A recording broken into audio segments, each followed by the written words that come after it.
हो गया। नमस्कार साथियों, मैं अरुणवीर सिंह आप सभी का टेक प्रो एग्जामपुर पे हार्दिक स्वागत करता हूं। तो सुबह के 8 बज चुके हैं और जल्दी से आप सभी साथी लाइव सेशन से जुड़ जाइए।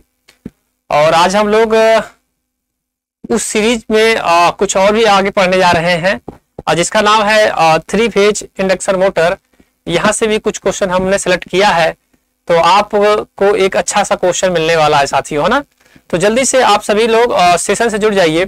अब तक हम लोग 2 पढ़ चुके हैं। एक हम लोग पढ़े सेफ्टी प्रिकॉशन क्या होता है, सेफ्टी से संबंधित, और हम लोग दूसरा जो वीडियो हमने पढ़ा यानी कि जो दूसरी क्लास हमने पढ़ा वो हमने यही पढ़ा कि कहते हैं उसको क्या नाम, टूल्स के बारे में पढ़ा। अब हम लोग पढ़ने जा रहे हैं 3 फेज इंडक्शन मोटर के बारे में। तो आप सभी साथी को जैसे पता होगा कि क्लास प्रीमियम में चल रही है क्योंकि रिकॉर्डिंग क्लासेस है, और आपको पता है कि हम लोग चाहते थे कि भाई आपका नुकसान ना हो और आप क्या करिए, पढ़ते भी रहिए और अपना जो भी है आप त्योहार वगैरह जो भी मनाते रहिए, है ना। तो चलिए साथियों, हम लोग शुरुआत करते हैं आज के सेशन को। और आज के सेशन में सबसे पहले आपके स्क्रीन पर है वेलकम टू एग्जामपुर। तो एग्जामपुर में आपका सभी का स्वागत है। सपनों की इस जगह में आपका बेहतरीन स्वागत है। आइए आपको बताते हैं साथियों, एक बेहतरीन आपके स्क्रीन पर दिखाई दे रहा है UP police plus Delhi police plus SSC GD plus constable का एक कॉम्बो बैच चल रहा है। तो जो भी साथी हमारे दोस्त मित्र भाई हैं, जो वर्दी का नशा जिनको है कि भाई वो नशा मतलब उनको मोहब्बत है, उनको जुनून है, उनको एक पागलपन है कि भाई हमको वर्दी चाहिए, उनके लिए हमारा एग्जामपुर परिवार लाया है UP police plus Delhi police plus SSC GD constable, है ना। क्या लाया है, मिशन वर्दी कॉम्बो बैच। क्या ले आया है, मिशन वर्दी कॉम्बो बैच, जिसमें आपको लाइव क्लासेस भी दी जाएंगी, क्लास एंड पीडीएफ भी दी जाएगी, टेस्ट सीरीज दी जाएगी, प्रैक्टिस क्विज दिया जाएगा, करंट अफेयर मैगजीन दिया जाएगा और बहुत कुछ दिन मिलने वाला है। अभी अपने कोर्स को प्री बुकिंग कैसे करें और उसके लिए एक्स्ट्रा डिस्काउंट क्या है, तो ये सारी चीजें आप कर सकते हैं। और किसी प्रकार की अगर कोई समस्या हो तो हेल्पलाइन नंबर जो है ना, ये वाली, कौन सी, ये वाली हेल्पलाइन नंबर, इस पे आप संपर्क कर सकते हैं। चलिए देखिए साथियों, उसको कैसे बुकिंग करेंगे, बिल्कुल एकदम फ्री है ना। यानी कि क्या है प्री बुकिंग के फायदे, तो बिल्कुल फ्री है। एक्स्ट्रा डिस्काउंट परचेज के टाइम पर, साथ में 15 प्लस मॉक टेस्ट भी हैं, 150 प्लस रिकॉर्डेड वीडियोज भी हैं। फिर उसके बाद साथियों क्लास एंड पीडीएफ भी हैं, क्लास एंड क्यूज भी हैं, और क्या है, करंट अफेयर मैगजीन भी है, और 30 प्लस प्रीवियस ईयर के पेपर और क्विज फॉर्मेट भी हैं, और 50 प्लस प्रीवियस ईयर के क्या है पेपर भी हैं। तो ये तमाम फिक्चर आपको मिलने वाले हैं। तो आइए अब शुरुआत करते हैं, हम लोग आगे बढ़ते हैं क्वेश्चन की तरफ, है ना। चलिए देखिए, इंपॉर्टेंट इंफॉर्मेशन है जिसमें आपको तमाम आपके स्क्रीन पे दिखाई दे रहा है, आप इसका फायदा ले सकते हैं। चलिए आप प्री बुकिंग कैसे करें। आप प्री बुकिंग करने के लिए आप पहले आपको जाना पड़ेगा, कहां पर जाना पड़ेगा, इसके लिए आपको ऐप में, यानी ऐप अगर आपने डाउनलोड नहीं किया तो डाउनलोड करिए। ऐप पे आप जाएंगे तो वहां पर देखिए यहाँ पर लिखा हुआ है ना, पेड कोर्स के पास, पेड कोर्स के पास आप जाएंगे तो मिशन वर्दी का आपको दिखाई दे रहा है। फिर मिशन वर्दी के बाद आपको जो भी यूज वर्क ओपन करना, कोड को यूज करिए और अपना मिशन वर्दी का बैच ज्वाइन कर लीजिए। चलिए आइए, आपके स्क्रीन पे पहला सवाल है और बहुत अच्छा सवाल है साथियों। यहाँ से बहुत कुछ आपको नया मिलेगा। मैं आशा करता हूं कि आपको बहुत कुछ नया सीखने को मिलेगा। आप लोगों ने बहुत कुछ पढ़ा भी होगा, लेकिन कुछ न कुछ आपको नया मिलने वाला है। एक गिलहरी पिंजरा यानी कि squirrel cage motor, induction motor में कितने स्लिप रिंग होती है। अच्छा सवाल है, एग्जामिनर आपको डायरेक्ट पूछा, कहा कि बताइए श्रीमान जी कि एक गिलहरी का पिंजरा इंडक्शन मोटर में कितनी स्लिप रिंग होती है। तो बताइए जल्दी से, इसका कितने स्लिप रिंग होती है, जरा हमको बताइए। तो इसका जो आंसर आएगा वह होगा नन ऑफ अबव होगा, यानी कि स्क्विरल केज इंडक्शन मोटर जो होता है, यानी कि पिंजरा प्रारूपी जो इंडक्शन मोटर होता है उसमें कोई स्लिप रिंग नहीं पाया जाता है। अब दिमाग में आपके बनेगा कि सर जी ये बता दीजिए कि यह स्लिप रिंग जो होता है किस में पाया जाता है तो किस में नहीं पाया जाता है, तो आप नोट करिए। सबसे पहले तो मैं बता दूं साथियों कि स्लिप रिंग क्या होता है। तो जो स्लिप रिंग होता है, मैं आपको बता दूं, स्लिप रिंग ना तो कोई कन्वर्टर है और ना ही कोई कहते हैं ना कुछ लोग एसी से डीसी या डीसी से एसी, नहीं, ये एक प्रकार का चालक पदार्थ है। जैसा हम इसको इनपुट देंगे वैसा आउटपुट देता है। तो इस चीज को भी थोड़ा सा ध्यान में रखिएगा। अब एग्जामिनर आपसे और चीजें पूछ लेता है कि भाई स्लिप रिंग किसका बना होता है। तो बता दो साथी, जो स्लिप रिंग होता है वह बना होता है फास्फोरस ब्रांच का, फास्फोरस ब्रांच का, ठीक है, फास्फोरस ब्रांच का बना होता है। अब फास्फोरस ब्रांच का बना होता है। इसके अलावा मैं बता दूं साथियों, इस फास्फोरस ब्रांच से हम स्प्रिंग भी बनाते हैं मेजर के, यानी कि जो जिसमें हम क्या नाम है, जिससे हम अरे मेजर में जो मैंने अरे क्या नाम उसका, मेजर में जो हम लोग स्प्रिंग यूज करते हैं ना, क्या नाम है, अरे जो मापक में जो स्प्रिंग यूज होता है, मापक में जो स्प्रिंग यूज होता है उससे हम फास्फोरस का ही तो बनता है कि नहीं बनता, बिल्कुल बनता है।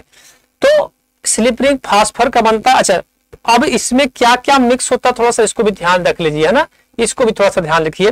क्या क्या मिला होता है साथियों, बता दूं आपको, एक कॉपर होता है, प्लस टीन होता है और प्लस फास्फोरस होता है। क्या होता है, फास्फोरस होता है। इतनी चीज से मिलकर बना होता है, ठीक है, कौन, इस फास्फोरस ब्रांच, ठीक है। अब कॉपर की जो मात्रा होती है वह होती है आपको 88% दिया जाता है, ठीक है, और टीन को हम देते हैं 10% देते हैं, और फास्फोरस जो होता है 2% होता है। कितना होता है, 2% होता है। तो थोड़ा सा इस डाटा को भी नोट कर लीजिएगा कि 88% प्लस 10% प्लस 2% होता है। ये तो कहानी हो गई किसकी, स्लिप रिंग की कहानी हो गई। ये कहानी किसकी हो गई, हमारे स्लिप रिंग भाई साहब की कहानी हो गई। तो स्लिप रिंग की हो जाने दीजिए, आगे आइए, चलिए हम आगे बताते हैं। अब आगे हमारी बातों को ध्यान से सुनना। तो अब जो नेक्स्ट आएगा, यानी कि जो अगला बनेगा पॉइंट जो बनेगा, इसमें अब क्या क्या पूछ सकता है एग्जामिनर इसके अलावा, तो थोड़ा सा मेरी बातों को ध्यान से सुनना। अगर स्लिप रिंग मोटर कहता है, अब यहां से नोट करो, स्लिप रिंग मोटर अगर कहता है आपसे कि इसमें कितने स्लिप रिंग होते हैं, तो स्लिप रिंग मोटर में कितने होते हैं, 3 होते हैं, ठीक है। स्लिप रिंग मोटर में कितने होते हैं, 3 होते हैं। फिर आगे लिखिएगा, हमारी बातों को थोड़ा सा ध्यान से दीजिएगा। अब फील्ड अल्टरनेटर में, फील्ड अगर अल्टरनेटर का हो, अल्टरनेटर, तो फील्ड अल्टरनेटर का अगर बात करें, यानी जिसमें फील्ड हो, यानी कि जिसकी फील्ड जो हो घूमने वाली है, उसमें अल्टरनेटर में कितने स्लिप रिंग पाए जाते हैं, तो फील्ड अल्टरनेटर में बता दो साथियों 2 पाए जाते हैं। कितने पाए जाते हैं, 2 पाए जाते हैं, ठीक है। अगर आर्मेचर अल्टरनेटर हो, यानी कि हम कह सकते हैं कि अगर आर्मेचर प्रकार का हो, यानी आर्मेचर अल्टरनेटर हो, तब क्या हो, तो आर्मेचर अल्टरनेटर में, आर्मेचर अल्टरनेटर में कितना हो जाएगा। अच्छा, इसमें भी 2 कनेक्शन होते हैं, कौन कौन, एक होता है साथियों स्टार कनेक्शन, एक होता है स्टार, और एक क्या होता है, डेल्टा, ठीक है। स्टार की बात करेगा तो 4 स्लिप रिंग, और डेल्टा की बात करेगा तो 3 स्लिप रिंग। तो थोड़ा सा इन चीजों को नोट कर लो। स्लिप रिंग मोटर हो गया, फील्ड अल्टरनेटर हो गया, आर्मेचर अल्टरनेटर हो गया। उसके अलावा मैं आपको बता दूं साथियों कि आपका सिंक्रोनस मोटर की बात अगर करता है कि भाई सिंक्रोनस मोटर में बता दीजिए कितने स्लिप रिंग पाए जाते हैं, तो सिंक्रोनस मोटर में भी साथियों 2 प्रकार के, कितने, 2 प्रकार के।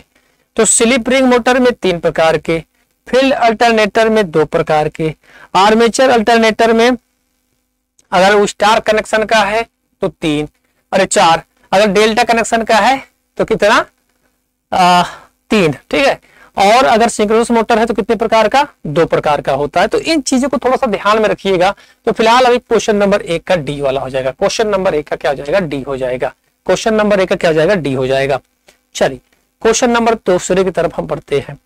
दूसरा एग्जामिनर आपसे कह रहा है कि 3 फेज इंडक्शन मोटर स्टैंड स्थिति में, स्टैंड स्थिति मतलब मोटर रुका हुआ, मोटर क्या है इस समय, मोटर रुका हुआ है ना, मोटर क्या हुआ है, रुका हुआ है। तो जब मोटर रुका हुआ होता है यानी थ्री फेज इंडक्शन मोटर में स्टैंड स्थिति में जो स्लिप का जो मान होता है, जब मोटर रुका होता है, तो मैं बता दूं साथियों, जब मोटर रुका होता है उस समय जो इसका मान आएगा वह मान आपको बता देता हूं, जो स्लिप का मान जैसे मान लीजिए एस बराबर N S minus N R बटा क्या हो जाता है, एन एस हो जाता है। अगर आपको प्रतिशत में निकालना होगा तो गुणा कर दीजिएगा। तो जब मोटर क्या होता है, रुका होता है ना, तब क्या होगा, है ना, तब उस समय 100% स्लिप का मान होता है, यानी इकाई होता है ना। इकाई क्यों होता है, क्योंकि आपको पता है साथियों, उस समय जो बड़ी मशीन होती है, यानी जो बड़ी मशीन होती है उसमें स्लिप का जो मान होता है, यानी जो बड़ी मशीन होती है उस बड़ी मशीन में जो स्लिप का मान होता है वह होता है आपका लगभग, मान आपको बता देता हूं साथियों, 1.5 से 2%, 1.5% से 2%। और आपका छोटी मशीनों की बात अगर करता है एग्जामिनर, इसकी बात छोटी मशीन के लिए, ठीक है, छोटी मशीन के लिए, तो छोटी मशीन के लिए 4% से 6% तक होता है स्लिप का मान, है ना। जैसे जैसे हम रेटिंग यानी एचपी का हॉर्स पावर का मान बढ़ाते हैं और उसका मान क्या होता है, स्लिप का मान वैसे वैसे घटती है। तो स्टैंड स्थिति कंडीशन में अगर आपको 100% निकालना होगा तो आप 100 से गुणा कर दीजिएगा। तो मैंने क्या बताया कि थ्री फेज मोटर में जो स्टैंड स्टिल स्थिति में जो होता है उस समय मोटर जो हमारा क्या होता है, उस समय हमारा मान कितना होता है, 1 होता है, ठीक है। तो इन चीजों को भी थोड़ा सा आप अपने साइड में शॉर्ट नोट्स में तैयार करके रख लीजिए, आपको बड़े काम के आने वाले हैं। क्वेश्चन नंबर 3 की तरफ हम बढ़ते हैं साथियों। आपके स्क्रीन पर दिखाई दे रहा होगा, है ना, आपके स्क्रीन पर दिखाई दे रहा होगा। जरा बताइएगा कि इसका आंसर क्या होगा। 50 हर्ट्ज सप्लाई तथा 5% स्लिप पर रोटर आवृत्ति क्या होगी। 50 हर्ट्ज सप्लाई तथा 5% स्लिप पर रोटर आवृत्ति क्या होगी। अच्छा सवाल है, सवाल में कुछ भी नहीं है, हम बड़े आराम से लग सकते हैं। सुनो मेरी बात को। पहली बात तो जो रोटर फ्रीक्वेंसी का अगर मान बढ़ता है, अगर रोटर फ्रीक्वेंसी का मान बढ़ता है तो इसकी जो गति होती है, यानी रोटर की गति का मान जो होता है वह क्या होता है, कम होता है, यानी यह कम होता है। अगर साथियों इसका सप्लाई फ्रीक्वेंसी का मान अगर बढ़ता है तो आपका रोटर गति का मान क्या होता है, बढ़ता है ना। इस चीज को थोड़ा सा ध्यान रखिएगा, यानी जो रोटर की गति का मान क्या होता है तब बढ़ता है, यानी जब रोटर फ्रीक्वेंसी का मान बढ़ता है तब हमारा स्पीड का मान क्या होता है, यानी जो एनआर होता है, रोटर की गति जो होती है वो क्या होती है, कम होती है। और सप्लाई फ्रीक्वेंसी का मान अगर बढ़ता है तो रोटर गति का मान क्या होता है, बढ़ता है। तो मैं बता दूं आपको कि एग्जामिनर, आप तो ये तो अलग चीज है, इसको तो रहने दीजिए भाई, चलो ये तो बात हो गई, हो गया, ठीक है। लेकिन हमको करना क्या है, हमको इसका एक फार्मूला होता है। 50 हर्ट्ज सप्लाई तथा 5% स्लिप पर रोटर आवृत्ति की पूछ रहा है। तो देखो इसमें सवाल में एक होता है एफ आर बराबर एस इंटू एफ होता है। अब स्लिप का मान कितना दिया है, 5%, है ना, यही आपसे पूछ रहा है। देखिए रोटर आवृत्ति, तो चाहते तो आप, ये जरूरी नहीं, थोड़ा एक्स्ट्रा चीजें आपको बताना चाहते थे इसलिए हमने इसको बता दिया। तो एफ आर बराबर एस इंटू एफ होता है, क्या होता है, एस आर बराबर एस इंटू एफ होता है। अब स्लिप का मान कितना दिया है एग्जामिनर ने, 5%, तो इसको हम 5% की जगह हम क्या लिख सकते हैं, 100 लिख सकते हैं। और फ्रीक्वेंसी का मान कितना दिया एग्जामिनर, 50 हर्ट्ज, कितना दिया है, 50 हर्ट्ज दिया है। डिवाइड करिए, डिवाइड किया, 5 25 बटा 10, इसको हम भाग देंगे तो 2.5 हर्ट्ज हो जाएगा, क्या आ जाएगा, 2.5 हर्ट्ज हो जाएगा। तो ऑप्शन तीसरे का ऑप्शन जो आएगा वह बी हो जाएगा, क्या आ जाएगा, बी हो जाएगा। तो क्वेश्चन नंबर 3 का option number B is right, ठीक है। चलिए क्वेश्चन नंबर 4 की तरफ बढ़ते हैं साथियों, आपकी स्क्रीन पर है और सवाल है कि एक 4 पोल 10 horse power 3 phase induction motor 415 volt 50 hertz supply पर 1440 आरपीएम पर घूम रही है, तो स्लिप क्या होगी। अच्छा सवाल है। तो देखो भाई, पहली बात तो इस ध्यान से मेरी बातों को समझना, एक बार फिर सवाल को पढ़ते हैं और आराम से लगाते हैं। सवाल कह रहा है कि एक 4 पोल 10 horse power 3 phase induction motor 415 volt 50 hertz supply पर 1440 आरपीएम पर घूम रही है, स्लिप क्या होगी, है ना। यही आपसे एग्जामिनर आपसे पूछ रहा है। तो सुनो मेरी बातों को ध्यान से, मेरी बातों को थोड़ा सा ध्यान से सुनना। क्या सुनना?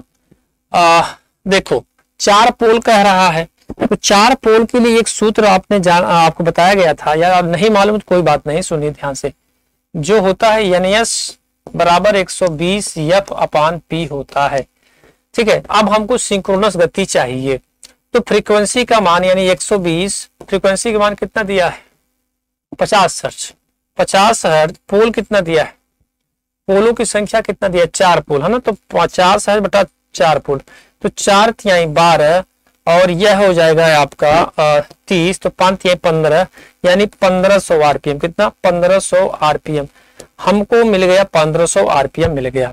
अब पूछ क्या रहा एग्जामिनर, स्लिप क्या होती है। जो स्लिप को आपको फार्मूला मालूम है, क्या मालूम है? स्लिप बराबर NS माइनस NR बटा NS होता है। अगर प्रतिशत में पूछेगा तो हम क्या कर देंगे, इसमें गुणा कर देंगे।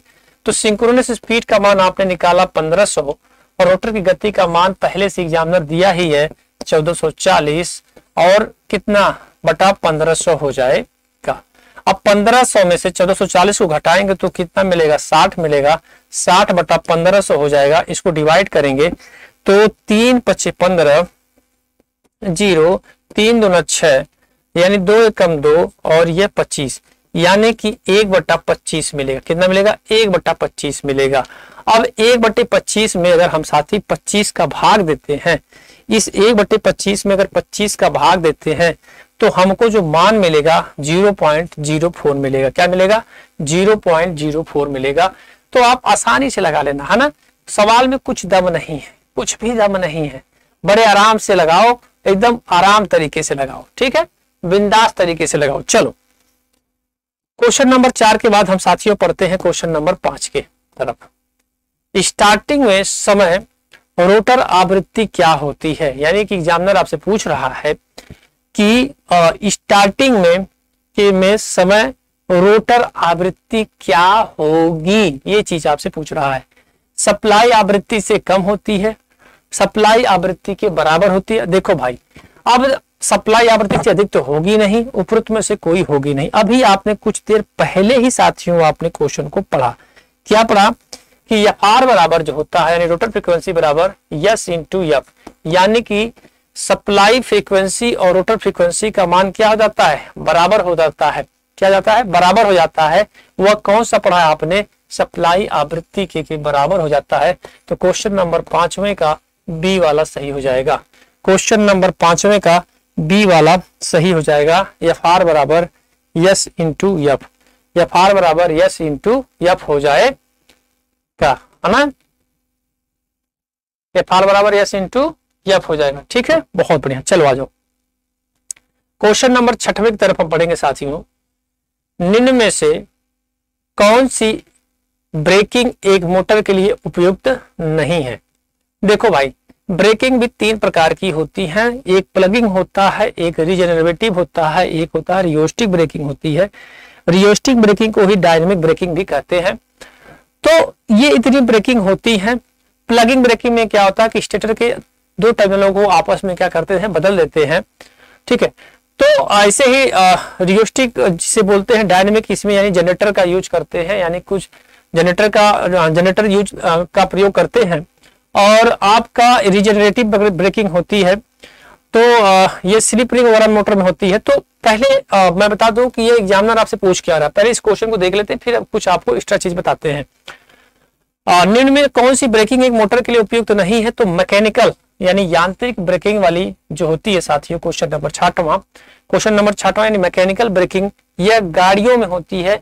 गाड़ी मतलब जहां पर घर्षण बहुत अधिक होता है, जैसे आप कह सकते हैं कि मोटर गाड़ियों में, कारों में वगैरह जहां भी इसका होता है, तो ये इसमें घर्षण बहुत ज्यादा होता है मैकेनिकल ब्रेकिंग में, है ना। तो इसका प्रयोग हम नहीं करेंगे। फिलहाल अभी प्लगिंग ब्रेकिंग के बारे में कुछ चीजें आपको बता देते हैं। तो जो प्लगिंग ब्रेकिंग होती है उस समय ब्रेकिंग में स्लिप का मान 2 माइनस स्लिप हो जाता है, यानी 2 माइनस यस हो जाता है, ठीक है। रीजनरेटिव का अगर बात करता है एग्जामिनर आपसे, तो रीजनरेटिव में 1 माइनस यस हो जाता है। और रियोस्टिक में स्लिप का मान ओनली स्लिप होता है। तो इस चीज को छोटे छोटे पॉइंट हैं, आप इसको नोट कर लीजिएगा कि भाई प्लगिंग में जो ब्रेकिंग का मान उसमें स्लिप क्या था 2 - s होता है, और उसके बाद रीजनरेटिव ब्रेकिंग की बात करेगा तो 1 - s हो जाएगा, और अगर रिहोस्टिक की ब्रेकिंग की बात करता है तो स्लिप का ही मान होगा। तो क्वेश्चन नंबर 6वें का क्या हो जाएगा, डी हो जाएगा। क्या हो जाएगा, क्वेश्चन नंबर 6वें का डी हो जाएगा। ठीक है, चलो तो क्वेश्चन नंबर अभी फिलहाल इसका जो आंसर हम मानेंगे वो क्या मानेंगे, बी मानेंगे। ठीक है, इतनी बातें अगर समझ में आ गई तो बताते हैं आगे, है ना। क्योंकि प्लगिंग में आपको पता है एक चीज बताते थे, इसमें 3 फेज मोटर भी होता है और क्या होता है, डीसी मोटर भी होता है। 3 फेज मोटर और डीसी मोटर भी होता है इसमें। आगे और अगर क्वेश्चन आएंगे तो मैं बता दूंगा कि इसमें और क्या क्या डाटा बन सकता है। ठीक है, चलिए भाई क्वेश्चन नंबर 7 की तरफ हम बढ़ते हैं और आराम से बताइएगा इस सवाल में कितना दम है ना। आराम से सवाल बताइए, कोई घबराने की जरूरत नहीं है, किसी को कुछ कहने की जरूरत नहीं है। आराम से हम लोग सवाल को पढ़ेंगे। एक 3 फेज मोटर है, RYB फेज देने पर क्लॉकवाइज में घूम रही है, तो एंटी क्लॉकवाइज फेज देने पर मोटर का फेज क्रम क्या होगा। देखो भाई, कहने का मतलब होगा एक एग्जामिनर का कि यह रहा आपका, है ना, फिर से बनाते हैं, ये रहा, ये रहा आपका R, ठीक है, और यहां पर आपका रहा Y, और यहां पर रहा आपका B, ये रहा R, ये रहा B, RYB। इस समय कैसा घूम रहा है, क्लॉकवाइज। किस हिसाब से घूम रहा है, क्लॉकवाइज में घूम रहा है। किस में घूम रहा है, क्लॉकवाइज में घूम रहा है। यानी RYB किस में घूम रहा है, RYB भी घूम रहा है। यानी कि ये एक 3 फेज मोटर RY फेज देने पर क्लॉकवाइज में घूम रहा है।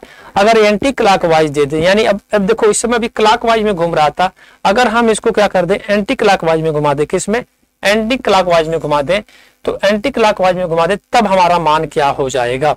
तो देखो अभी हमारा क्लॉकवाइज में घूम रहा था, अब एंटी क्लॉकवाइज में घूमेगा तो RBY, यानी कि option B is right. Option B is right हो जाएगा। अच्छा सवाल है, अच्छे तरीके से बताया गया है, आप इसको अच्छे से समझ लीजिएगा। ठीक है, तो फिलहाल अभी एक 3 फेज वाले का 7वें नंबर का जो बच्चे का आंसर बी आ रहा है, उस बच्चे का बहुत जबरदस्त है ना। चलो भाई बहुत बढ़िया। क्वेश्चन नंबर 7 के बाद साथियों हम बढ़ते हैं क्वेश्चन नंबर 8 की तरफ। क्वेश्चन नंबर 8 एग्जामिनर आपसे कह रहा है, क्या कह रहा है, थोड़ा इनसे भी एग्जामिनर साहब से मिल लिया जाए कि भाई एग्जामिनर साहब क्या हालचाल है आपके, है ना, एग्जामिनर साहब के क्या हालचाल है, थोड़ा इनसे भी जानकारी ले लिया जाए। तो साथियों आपको स्क्रीन पर दिखाई दे रहा है, क्या दिखाई दे रहा है, स्टार डेल्टा स्टार्टर संयोजित 3 फेज मोटर को प्रारंभ के समय मिलने वाले वोल्टेज आपूर्ति क्या होती है। तो देखो भाई एक स्टार डेल्टा स्टार्टर संयोजित होता है और 3 फेज मोटर के प्रारंभ से समय मिलने वाली वोल्टेज की आपूर्ति पूछा, क्या पूछा है, वोल्टेज की आपूर्ति पूछा है। तो देखो भाई जब स्टार्टिंग के समय हमारा स्टार होता है, कैसे, स्टार कनेक्शन में जुड़ता है, यानी कि वह मोटर हमारा स्टार कनेक्शन में चलता है, लेकिन एक स्पीड यानी कि आने के बाद वह डेल्टा कनेक्शन में दौड़ने लगता है, यानी कि वह चलने लगता है। तो अब एग्जामिनर आपसे पूछ रहा है कि इसमें मिलने वाली वोल्टेज की आपूर्ति क्या होगी। तो कुछ चीजों को मैं लिखवाना चाहता हूं, थोड़ा सा उस पर ध्यान दीजिएगा, है ना। तो सुनो मेरी बात को, स्टार्टिंग के समय स्टार्टिंग के समय ऐसे लिखो, स्टार्टिंग के समय स्टार, है ना, स्टार्टिंग के समय क्या होता है, स्टार होता है, और रनिंग के कनेक्शन के समय, यानी जब रनिंग में, यानी जब वो दौड़ने लगता है, रनिंग में क्या हो जाता है, डेल्टा, क्या हो जाता है, डेल्टा हो जाता है। तो जब रनिंग के स्टार्टिंग में स्टार और रनिंग में डेल्टा, तो जब स्टार में होता है तो उस समय हमारा जो कहते हैं कि वोल्टेज का जो मान होता है वह 1/3, या हम इसको लिख सकते हैं 57.7% होता है। ठीक है, और करंट का मान जो होता है इस समय I का मान 1/3 होता है, और टार्क का भी मान 1/3 होता है। तो इन 3 चीजों को भी थोड़ा सा नोट कर लीजिएगा, है ना। अगर एग्जामिनर आपसे कुछ भी पूछता है इसमें से, वोल्टेज, करंट, टार्क, हो सकता है इस बार इन्होंने क्या पूछा है, इन्होंने पूछा कि स्टार डेल्टा स्टार्टर संयोजित 3 फेज मोटर को प्रारंभ का समय निकालने, वोल्टेज पूछा, मान लीजिए कभी करंट पूछ दिया, कभी टार्क पूछ दिया, कुछ भी पूछ सकता है। तो जब हमको क्या मालूम चला कि भाई देखो वोल्टेज का मान क्या होता है 1/3 में 3 या 57.7% होता है, यानी 57% होता है। अब आ जाइए रनिंग की बात करते हैं। अगर रनिंग की बात करता है डेल्टा में, तो जो डेल्टा में जो वोल्टेज का मान होता है वह कितना होता है? डेल्टा में 100% होता है। क्या होता है? 100% होता है वोल्टेज का मान, है ना। वोल्टेज का मान क्या होता है? 100% लगभग होता है। और बाकी आप चीजों को लिख सकते हैं, करंट और टार्क का मान 1 होता है। करंट का मान 1 और टार्क का मान 1 होता है। तो इन चीजों को थोड़ा सा आप लोग नोट कर लीजिएगा और आपके पेपर के लिए बहुत महत्वपूर्ण रहने वाले हैं। तो फिलहाल अभी 8 नंबर का बी होगा। 8 नंबर का क्या होगा? बी होगा। चलिए क्वेश्चन नंबर 9 की तरफ बढ़ते हैं। डल स्टार्टर का उपयोग समानतः कितने एचपी तक की मोटरों को साथ करते हैं? डल मतलब डायरेक्ट ऑनलाइन स्टार्टर। तो डायरेक्ट ऑनलाइन स्टार्टर का यूज हम 5 हार्स पावर तक कर सकते हैं, यानी 5 एचपी तक कर सकते हैं। इसके अलावा साथियों में हम बता सकते हैं आपको कि हम डल स्टार्टर क्या करता है, करंट और वोल्टेज दोनों को चेंज नहीं करता है। यानी अगर आपसे पूछा जाए कि डल स्टार्टर करंट और वोल्टेज को क्या चेंज करेगा, तो कहिएगा नहीं, वो नहीं करता है, करंट और वोल्टेज को चेंज नहीं करता है। ठीक है। फिर साथियों क्वेश्चन नंबर 9 के बाद आपका जो ऑप्शन जो और कुछ चीजें बता देता हूं। ये 15 से 20 जो दिखा रहा है, यह किसके लिए दिखा रहा है? स्टार डेल्टा स्टार्टर के लिए। किसके लिए? स्टार डेल्टा स्टार्टर के लिए। तो यह स्टार डेल्टा स्टार्टर होता है। ठीक है। और अगर मोर देन 20 एचपी की बात कर रहा है, तो इसका मतलब हो गया साथियों ऑटो ट्रांसफार्मर। क्या? Auto transformer. और इस ऑटो ट्रांसफार्मर में टैपिंग लगी होती है। क्या लगी होती है? टैपिंग लगी होती है। एक में 50, एक में 60, एक में 80, यानी कि 50, 60, 80 की टैपिंग लगी होती है। इस टैपिंग के माध्यम से हम क्या करते हैं, अब वोल्टेज के मान को कम ज्यादा करते हैं। तो ये टैपिंग लगी होती है। क्या लगी होती है? टैपिंग लगी होती है। और इसका यूज हम करते हैं 20 हार्स पावर से ज्यादा की चीजों को, यानी 20 हार्स पावर के अधिक मोटर को कंट्रोल करने के लिए हम ऑटो ट्रांसफार्मर का यूज करते हैं। तो फिलहाल अभी 9वें का ऑप्शन ए इज राइट हो जाएगा। और स्टार डेल्टा कनेक्शन 15 से 20 हार्स पावर होगा और इसमें मोर देन 20 एचपी का होगा, नहीं ऑटो ट्रांसफार्मर हो जाएगा। ठीक है। चलिए क्वेश्चन नंबर 10 की तरफ हम बढ़ते हैं साथियों। क्वेश्चन नंबर 10 की तरफ बढ़ते हैं। क्वेश्चन नंबर 10 कह रहा है एग्जामिनर आपसे कि एक 3 फेज इंडक्शन मोटर की गति समानतः कितनी होती है? एक 3 फेज इंडक्शन मोटर की गति समानतः कितनी होती है? साथियों मैं बता दूं आपको, जो 3 फेज इंडक्शन मोटर की जो गति होती है वह समानतः क्या होती है?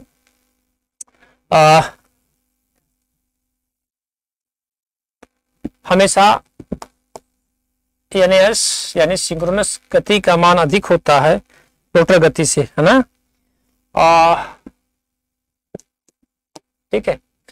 तो इसका मान हमेशा क्या होता है? सिंक्रोनस गति का मान क्या होता है? हमेशा अधिक होता है, सिंक्रोनस गति से अधिक होता है। यानी रोटर की गति का मान सिंक्रोनस गति से अधिक होता है, यानी हम सिंक्रोनस गति का मान क्या होता है?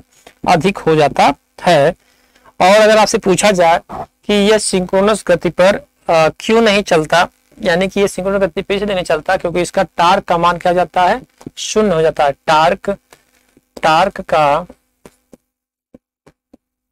मान क्या हो जाता है? शून्य हो जाता है। शून्य हो जाता है। तो इस चीज को थोड़ा सा ध्यान दीजिएगा कि एक 3 फेज इंडक्शन मोटर की गति समानता क्या होता है? तो टार्क का मान क्या जाता है? शून्य हो जाता है। क्या हो जाता है? शून्य हो जाता है। ठीक है। तो क्वेश्चन नंबर 10 का बी इज राइट हो जाएगा, है ना। तो क्वेश्चन नंबर 10 का बी इज, अरे बी कह रहा हूं, 10वें का जो ऑप्शन आएगा वह अधिक नहीं होगा भाई, है ना। ए होगा, सिंक्रोनस गति से कम पे। हमेशा 3 फेज इंडक्शन मोटर की जो गति होती है वह क्या होती है? सिंक्रोनस स्पीड से कम हो जाएगी, है ना।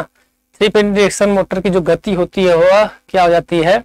क्योंकि देखो सिंक्रोनस गति पर क्यों नहीं चलती? क्योंकि टार्क का मान क्या जाता है? शून्य हो जाता है। तो क्वेश्चन नंबर 10वें का ए होगा, है ना। आप उसको संशोधन कर लीजिए, ठीक है। अधिक नहीं होगा, ठीक है। थोड़ा सा उसको दिमाग इधर से हो गया थोड़ा सा, तो कोई बात नहीं है। अभी हम यही पर थे, वो थोड़ा सा देखना चाहते थे कि हमारे बच्चे कॉन्सेप्ट को सही पकड़ते हैं या नहीं पकड़ते, है ना।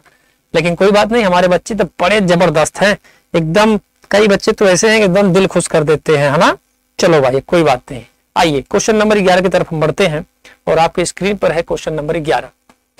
क्वेश्चन नंबर 11 है साथियों आपकी स्क्रीन पर कि एक 3 फेज इंडक्शन मोटर की संरचना किसके समान होती है। एग्जामिनर आपसे पूछा है कि एक 3 फेज इंडक्शन मोटर की संरचना किसके समान है। तो बता दूं आपको साथियों, जो एक 3 फेज इंडक्शन मोटर की जो संरचना होती है वह सेकेंडरी शार्ट ट्रांसफार्मर के समान होती है। किसके समान होती है? सेकेंडरी शार्ट ट्रांसफार्मर के सिद्धांत के समान होती है ना। यह मैं कह सकता हूं कि मान लीजिए कि यह आपका क्या है, स्टेटर है, और इस स्टेटर पर आप 3 फेज वाइंडिंग किए हैं, ठीक है, 3 फेज की वाइंडिंग किया है आपने, और बीच में आपका क्या है, रोटर है। जैसे ही इस पे आप सप्लाई देते हैं तो फ्लक्स का मान निकलता है। क्या निकलता है? फ्लक्स का मान निकलता है। और इस फ्लक्स का जो मान निकलता है यानी ये घूर्णी चुंबकीय क्षेत्र की तरह होता है। यानी कि कह सकते हैं कि यह चुंबकीय क्षेत्र क्या होता है, ट्रांसफर होता है, यानी कि मैं घूमता भी नहीं है, ये सीधे रोटर के पास पहुंच जाता है ना। तो यह सेकेंडरी शार्ट ट्रांसफार्मर की तरह होता है। यानी हम इसको कह सकते हैं कि यह अननोन पीरियड के सिद्धांत, यानी जो ये क्या है, ये फ्लक्स का मान है। क्या है? फ्लक्स का मान है। और यह जो होता है अननोन पीरियड के सिद्धांत पर कार्य करता है। अननोन यानी अन्योन्य प्रेरण के सिद्धांत पर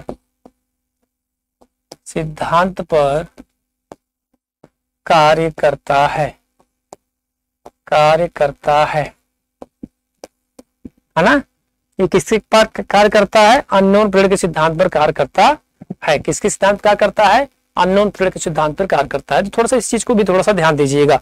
चलिए क्वेश्चन नंबर 12 की तरफ बढ़ते हैं साथियों, और आपके स्क्रीन पर दिखाई दे रहा है। एक गिलहरी पिंजरा इंडक्शन मोटर में रोटर बार को तिरछा रखने का क्या कारण है? यानी उसको तिरछा क्यों रखा गया भाई, है ना। एग्जामिनर आपसे पूछ रहा है कि एक गिलहरी पिंजरा इंडक्शन मोटर में रोटर बार को तिरछा रखने का क्या कारण है। तो तिरछा रखने का कारण ये रहा आपका, है ना। यानी ये आपका एंड है, यानी शार्ट एंड है, और इस पे हम हल्का सा तिरछा रख रहे हैं ना। ये हल्का हल्का तिरछा है ना। हल्का हल्का तिरछा रखने का क्या कारण है? तो ये जो तिरछा रखने का आप कह सकते हैं कि भाई इसका कारण क्या है, कि भाई इसको तिरछा क्यों रखा जाता है, इसका क्या। तो जब आप, मैं एक चीज बता दूं, जब इसकी छड़ को जब आप तिरछा रखोगे, है ना, तो इसकी लंबाई क्या होगी? बढ़ेगी, है ना। पहली बात तो अगर इसको हम तिरछा रखते हैं, अगर तिरछा है तो लंबाई क्या होगी? बढ़ेगी, ठीक है। लंबाई का मान क्या होगा? बढ़ेगा। और जब अगर लंबाई बढ़ता है, जैसे मान ली R समानुपाते L, यानी कि आप जैसे ही इसकी लंबाई बढ़ेगी तो इसका प्रतिरोध का मान भी क्या होगा? बढ़ेगा। और जब प्रतिरोध का मान साथियों बढ़ेगा तो पक्का है कि पावर फैक्टर का भी मान क्या होगा? बढ़ेगा। यानी cos फाई का मान क्या होगा? बढ़ेगा। क्या होगा? cos फाई का भी मान क्या होगा? बढ़ेगा। यानी प्रतिरोध का मान बढ़ेगा तो पावर फैक्टर का भी मान बढ़ेगा। और पावर फैक्टर का मान अगर बढ़ता है साथियों तो आप कह सकते हो, पहले तो क्या होगा कि इसकी लंबाई का मान बढ़ा, लेकिन एग्जामिनर आपसे पूछ रहा है कि भाई एक गिलहरी पिंजरा इंडक्शन मोटर में क्या होगा। तो यह क्या करता है कि स्टार्टिंग टार्क में क्या करता है? वृद्धि करता है। क्या करता है? स्टार्टिंग टार्क में वृद्धि होती है। तो क्वेश्चन नंबर 12 का जो आंसर आएगा साथियों, वह आपका आएगा स्टार्टिंग टार्क का मान क्या होता है? बढ़ता है ना। और जब स्टार्टिंग टार्क का मान बढ़ता है यानी कि तब हमारा पावर फैक्टर का मान, यानी टार्क समानुपाते cos फाई, टार्क समानुपाते cos फाई, है ना, ये हो जाएगा। ठीक है। तो फिलहाल अभी आप इसका आंसर बताएंगे क्या? 12 नंबर पे ए, है ना। 12 का क्वेश्चन ए हो जाएगा। क्वेश्चन नंबर 12 का ए हो जाएगा। ठीक है। चलिए क्वेश्चन नंबर 13 की तरफ बढ़ते हैं साथियों। एक 3 phase induction motor negative slip ring पर किस तरह से कार्य करती है?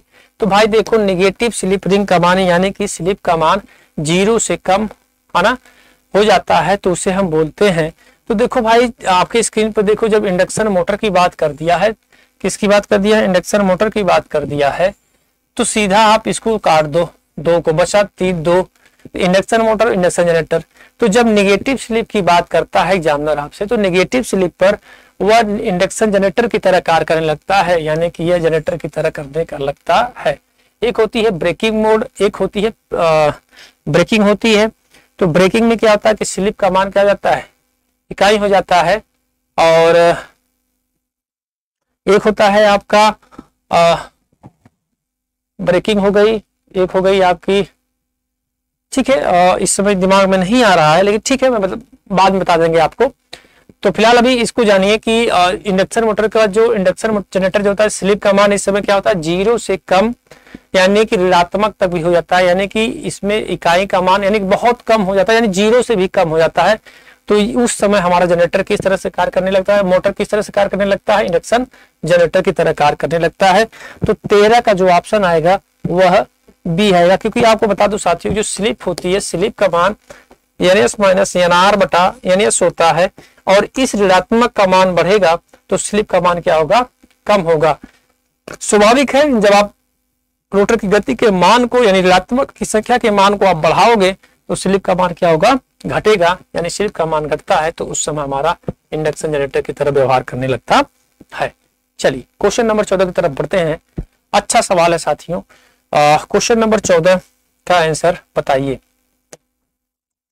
क्वेश्चन नंबर 14 है कि नेगेटिव स्लिप पर रोटर गति सिंक्रोनस गति से क्या होती है। तो नेगेटिव स्लिप पर रोटर की गति क्या होती है, अभी हमने कुछ देर पहले ही पढ़ा, कि नेगेटिव स्लिप पर रोटर की गति सिंक्रोनस गति से क्या होगी। तो नेगेटिव स्लिप पर यानी माइनस NR है ना, इसकी बात कर रहा है ना। तो नेगेटिव स्लिप पर रोटर की गति सिंक्रोनस गति से क्या होगी, अधिक होगी। क्या होगी, अधिक होगी, यानी 14 का बी क्या हो जाएगा, 14 का बी हो जाएगा, यानी कि 14 का बी हो जाएगा। 14 का बी वाला ऑप्शन सही हो जाएगा, यानी अधिक हो जाता है। ठीक है, तो 14 का बी हो जाएगा, क्या हो जाएगा, 14 का नंबर बी हो जाएगा, यानी मोर देन हो जाएगा। चलिए कागिंग क्या होता है, जरा इसको जरा सा ध्यान से देखिए। कागिंग का मतलब होता है, कागिंग किसके से संबंधित है, तो कागिंग का मतलब होता है जकड़न, यानी कि आप कह सकते हैं इसको कि खांचा यानी जकड़ने वाला। तो यह किससे संबंध रखता है, तो कगिंग केवल आपको बता दूं, जो कगिंग होती है वह केवल आप इंडक्शन मोटर के में ही होता है। तो ट्रांसफार्मर में तो होगा नहीं, अल्टरनेटर में तो होगा नहीं, है ना। तो ये किस में होगा, केवल स्लिप रिंग यानी स्लिप रिंग इंडक्शन मोटर में होता है। हालांकि ऑप्शन के हिसाब से देखा जाए, नहीं तो कगिंग का तो स्क्विरल केज में ही होता है, लेकिन फिलहाल अभी 4 ऑप्शन के हिसाब से हमारा जो आंसर सही होगा वह क्या होगा, 15 का बी होगा। क्या होगा, 15 का बी हो जाएगा। चलिए क्वेश्चन नंबर 16 की तरफ बढ़ते हैं साथियों, और आपके स्क्रीन पर सवाल है कि 3 फेज मोटर की गति का सही फार्मूला क्या है। तो सही फार्मूला आपको बता देता हूं साथियों, इसका क्या होगा, 16 नंबर का फार्मूला क्या होगा। तो स्लिप बराबर, देखो स्लिप बराबर NS माइनस NR बटा NS होता है। तिर्यक गुणा करो, बजट गुणा करोगे तो यह क्या हो जाएगा, S इंटू NS बराबर NS माइनस NR। ठीक है, अब अगर हमको NR को इधर लाना है तो क्या हो जाएगा, प्लस में हो जाएगा। तो जैसे ही हम इसको इधर लाएंगे NR साहब को, तो इधर हमारा संख्या क्या बनेगा, हमारी जो संख्या बनेगी वो यही बनेगी। हमारी संख्या क्या बनेगी, हमारी जो संख्या बनेगी NR बराबर NS 1 माइनस S, है ना। तो जो 16 नंबर का जो ऑप्शन आएगा, NR बराबर NS 1 माइनस S हो जाएगा। ठीक है, तो फिलहाल अभी इसमें कौन सही होगा, ऑप्शन ए इज राइट हो जाएगा, यानी 16 का ए हो जाएगा। 16 नंबर का option A is right, 16 number का ऑप्शन ए इज राइट हो जाएगा। ठीक है, चलिए बहुत अच्छी बात है। चलिए 17 नंबर की तरफ बढ़ते हैं साथियों। एक 3 फेज इंडक्शन मोटर में यदि सप्लाई आवृत्ति 50 हर्ट्ज व रोटर आवृत्ति 2 हर्ट्ज है, प्रतिशत स्लिप क्या होगा। बहुत आसान है, हम लोग लगा लेंगे अभी कुछ देर में। कुछ देर का मतलब कि इस प्रतिशत स्लिप को हम कैसे लगाएं। तो देखो मेरी बात को थोड़ा सा ध्यान देना। FR बराबर S इंटू F होता है ना। तो रोटर फ्रीक्वेंसी क्या पूछ रहा है कि एक 3 फेज सप्लाई आवृत्ति 50 हर्ट्ज रोटर आवृत्ति 2 हर्ट्ज से, तो प्रतिशत स्लिप पूछ रहा है ना, प्रतिशत स्लिप पूछ रहा है, तो घबराना मत कि भाई हम इसको कैसे लगाएं। आसान सवाल है। देखो एफ आर बराबर यस इंटू एफ होता है, एफ आर बराबर क्या होता है, यस इंटू एफ होता है। तो अब हम इस यस को हम क्या कर सकते हैं, यानी यस को अगर आप इधर करोगे तो एफ आर बटा एफ हो जाएगा। अब रोटर फ्रीक्वेंसी का मान कितना दिया है, 2 हर्ट्ज, 2 हर्ट्ज। देखो फ्रीक्वेंसी का मान कितना दिया है, 50 लिखा है, यही लिखा है ना आपके सामने, तो लिखा है सब कुछ। ठीक, अब इसको काटेंगे तो 2 एकम 2, ये 25 हो जाएगा। ठीक है, 1/25 हो जाएगा। अब मेरी बातों को ध्यान से देखना, लेकिन एग्जामिनर प्रतिशत में पूछा है, किस में पूछा है, प्रतिशत में पूछा है। तो प्रतिशत में कहाँ है, प्रतिशत में का मतलब हम 100 से यहाँ गुणा करेंगे तो 25 चौको 100, यानी कि हमको 4% मिल जाएगा, है ना।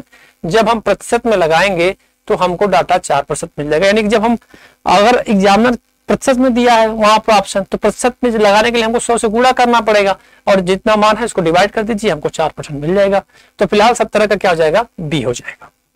चलिए क्वेश्चन नंबर 18 की तरफ बढ़ते हैं साथियों, आपकी स्क्रीन पर है क्वेश्चन नंबर 18, आपकी स्क्रीन पर है।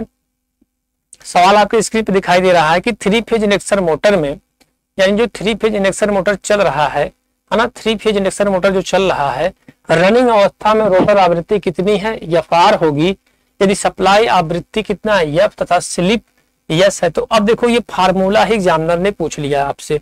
अब बताओ ये कौन है, अभी हम लोग 3-4 सवाल इस पे लगाए, एफ आर बराबर यस इंटू एफ, यही आपसे फार्मूला पूछ लिया। अब यही आपसे फार्मूला पूछा तो कौन सा ऑप्शन मिल रहा है, तो इसमें जो ऑप्शन आपको क्या मिल रहा है, वह मिल रहा है आपका ए वाला। क्या मिल रहा है, ए वाला आपको मिल रहा है। तो कुछ चीजें मैं और आपको बता देना चाहता हूँ, स्लिप के बारे में कुछ जानकारियां आपको देना चाहता हूँ कि देखो भाई, एक होता है जो स्लिप का मान बराबर, स्लिप बराबर R2 बटा X2 होता है। ठीक है, एक पॉइंट इसको नोट करो, स्लिप का फार्मूला।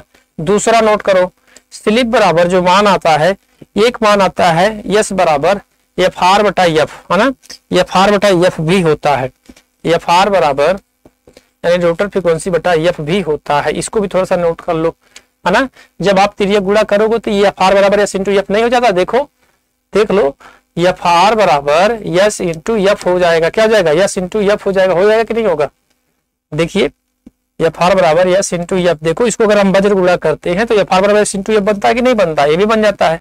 एक फार्मूला और बनता है आपका, क्या बनता है, आपको सबको पता है, तीसरा वाला, स्लिप बराबर N S minus N R बटा एन एस होता है ना, N S minus N R बटा एन एस होता है। तो फिलहाल अभी इसका जो ऑप्शन 18 का आएगा वह ए होगा। क्या होगा, ए होगा। तो क्वेश्चन नंबर 18 का ऑप्शन ए इज राइट, है ना। क्वेश्चन नंबर 18 का ए वाले बच्चे का सही हो जाएगा, है ना। चलिए, तो ये 18 का ए हो गया, ठीक है, 18 का ए हो जाएगा, ठीक है। अब आ जाइए नेक्स्ट सवाल, यानी कि अगले सवाल की तरफ हम बढ़ते हैं साथियों।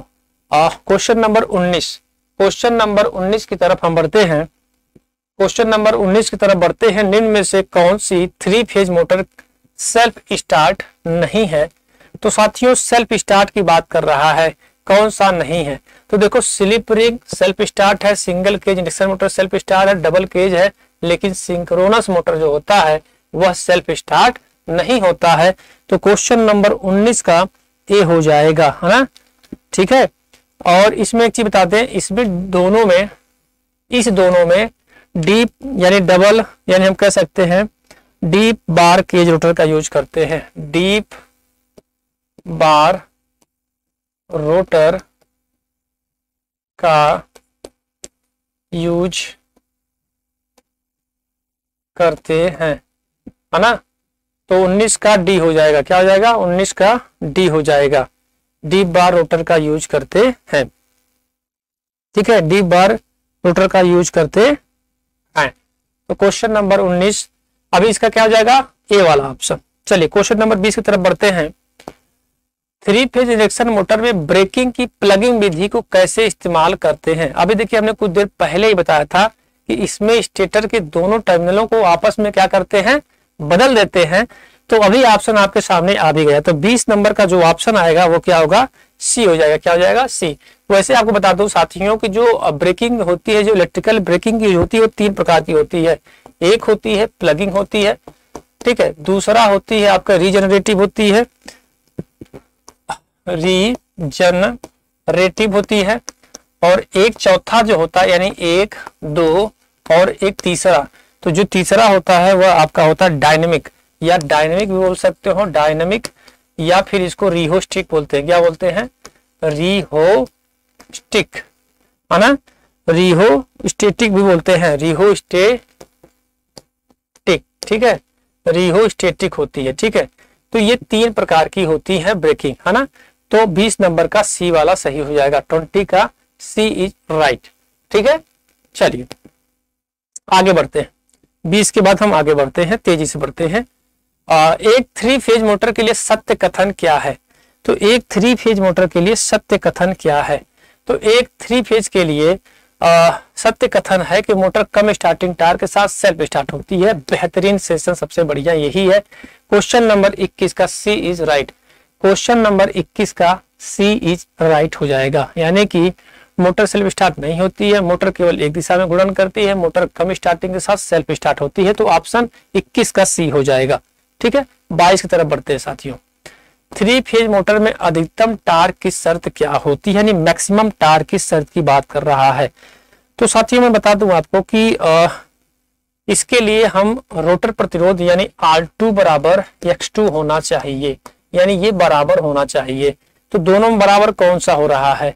रोटर प्रतिरोध और रोटर प्रतिघात का बराबर होना। तो 22 का ऑप्शन क्या हो जाएगा? ए हो जाएगा। क्या हो जाएगा? ए हो जाएगा। यानी कि रोटर प्रतिरोध और रोटर प्रतिघात बराबर हो, जब रोटर प्रतिरोध रोटर प्रतिघात से अधिक हो, जब रोटर प्रतिरोध रोटर प्रतिघात से कम हो, उपरोक्त में से कोई नहीं। तो 22 का ऑप्शन ए इज राइट। तो रोटर प्रतिरोध और रोटर प्रतिघात क्या हो? बराबर हो, यानी 22 का ए हो जाएगा। 22 का क्या हो जाएगा? ए हो जाएगा, ठीक है। और अगर आपसे धारा की बात करता, अगर कहता एग्जामिनर धारा बता दीजिए, तो I बराबर बी बटा जेड बता देते। क्या बताते थे? I बराबर बी बटा जेड बता देते। तो फिलहाल अभी इसका जो आंसर होगा 22 का क्या होगा? ए हो जाएगा, ठीक है। चलिए 23 की तरफ बढ़ते हैं साथियों। अधिकतम टार्क पर 3 फेज मोटर पावर का फैक्टर क्या होता है? तो बता दो साथियों कि इस पे अधिकतम टार्क पे पावर फैक्टर का मान 0.707 होता है। क्योंकि देखो भाई, मैं बता देना चाहता हूं आपको कि जो मैक्सिमम जो पावर फैक्टर यानी cos फाई का मान जो होता है वह आपका होता है R2 बटा R2 square plus X2 square भी होता है, लेकिन हम यहाँ पर R2 स्क्वायर ही रखते हैं, है ना। तो यह जो मान आएगा आप कह सकते हैं कि अब अगर इसको हम जब हल करते हैं तो होगा क्या कि R2 स्क्वायर यानी R2 स्क्वायर, इसको अगर आप हल करोगे तो हल करने के बाद आपको जो डाटा मिलेगा, ये जो डाटा आपको मिलेगा वो यही मिलेगा।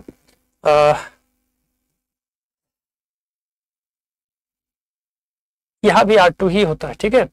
R2 बटा R2 square plus R2 square. तो आप अगर इसको हल करेंगे तो ऊपर R2 बटा करड़ी में 2 इंटू क्या हो जाएगा? R2। अब R2 से कट जाता है तो 1 बटा करड़ी में 2 मिलता है। इस करड़ी में 2 को जब हम हल करते हैं तो 0.707 लैग मिलता है, लैगिंग का मिलता है मान, ठीक है।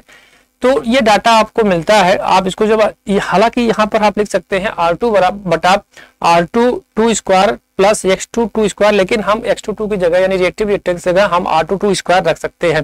फिर हम इसको काट कर डिवाइड करके यानी 1 बटा करड़ी में 2 यानी 0.707 लैगिंग कर सकते हैं। तो 23 नंबर का बी वाला सही हो जाएगा। 24 नंबर की तरफ बढ़ते हैं साथियों। अधिकतम टार्क पर 3 फेज मोटर में स्लिप क्या होती है? तो अधिकतम टार्क पे जो स्लिप का मान होता है यानी FR बराबर F, यानी कि रोटर फ्रीक्वेंसी का मान सप्लाई फ्रीक्वेंसी के बराबर होता है। इस समय जो स्लिप का मान होगा R बराबर X इंटू 2 होता है, यानी R2 बराबर X स्लिप इंटू X2 होगा। यानी कि हम कह सकते हैं कि इस समय जो मान होगा स्लिप का, अभी कुछ देर पहले ही हमने पढ़ा था, स्लिप बराबर हमने लिखवाया भी था। तो अब ये स्लिप इधर करेंगे तो स्लिप इधर आएगी, तो R2 बटा क्या हो जाएगा? X2 हो जाएगा। कौन सा समीकरण आपसे मिल रहा है? आइए देखिए, पहला वाला ऑप्शन है ना, पहला वाला ऑप्शन मिल रहा है 24 का ए। 24 का क्या मिल रहा है, ए मिल रहा है। 24 का क्या हो जाएगा, ए हो जाएगा। तो R2 बराबर यस बराबर R2 बटा X2 हो जाएगा, यानी 24 का ए हो जाएगा। 24 का क्या हो जाएगा, ए हो जाएगा। चलिए क्वेश्चन नंबर 25 की तरफ बढ़ते हैं साथियों, और आपके स्क्रीन पर है स्टार डेल्टा स्टार्टर की मुख्य हानि क्या है। स्टार डेल्टा स्टार्टर की मुख्य हानि क्या है ना। अंतिम सवाल है, हम लोग आराम से इसको बताएंगे एग्जामिनर साहब को कि भाई एग्जामिनर साहब आप घबराइए मत। तो स्टार डेल्टा स्टार्टर की मुख्य हानि जो होती है वह स्टेटर को प्रारंभ में सप्लाई वोल्टेज कम मिलती है, मोटर का स्टार्टिंग टार्क कम होता है, मोटर प्रारंभ में अधिक धारा लेती है, मोटर की गति क्या होती है, उच्च होती है। तो 25 का तो बता दो साथियों कि शुरू में जो वोल्टेज होती है, जो शुरू में जो वोल्टेज होती है, यानी शुरू में जो वोल्टेज का मान होता है वह होता है आपका BL बटा यानी लाइन वोल्टेज बटा करड़ी में 3 होता है, या टार्क समानुपाती V स्क्वायर के होता है, यानी टार्क का मान समानुपाती V स्क्वायर का होता है। इसमें जो करंट का मान, जो टार्क का मान होता है वह 1/3 होता है। तो हम इसमें कह सकते हैं कि 25 का जो ऑप्शन होगा, मोटर का स्टार्टिंग टार्क बहुत कम होता है ना। तो स्टार डेल्टा स्टार्टर का जो मुख्य हानि होती है वह यही होता है कि यह इसका टार्क का मान क्या होता है, मोटर के स्टार्टिंग टार्क का मान क्या होता है, कम होता है। तो ये चीजें हो गई, यानी कि आज के सेशन पे में बस इतना ही। और आप लोग जिन्होंने अभी तक से चैनल को सब्सक्राइब नहीं किया वो सभी साथी इस चैनल को सब्सक्राइब करेंगे। साथ ही साथ में जिन्होंने अभी बेल के आइकन की बटन या उन्होंने क्लिक नहीं किया है तो उस बटन को भी वो क्लिक कर ले। साथ में अगर आपको क्वेश्चन पसंद आए तो आपके जितने भी दोस्त साथी मित्र हो उनमें आप ये ग्रुप को शेयर करिए, इस ग्रुप में इस सेशन को शेयर करिए, है ना। और फिर मिलते हैं एक नए टॉपिक के साथ आप लोगों के लिए, एक नया टॉपिक लेकर। तब तक आप लोग अपना ख्याल रखिएगा, ध्यान रखिएगा, मस्त रहिएगा। फिर मिलते हैं कल एक नई वीडियो के साथ। जय हिंद, जय भारत, जय एग्जाम।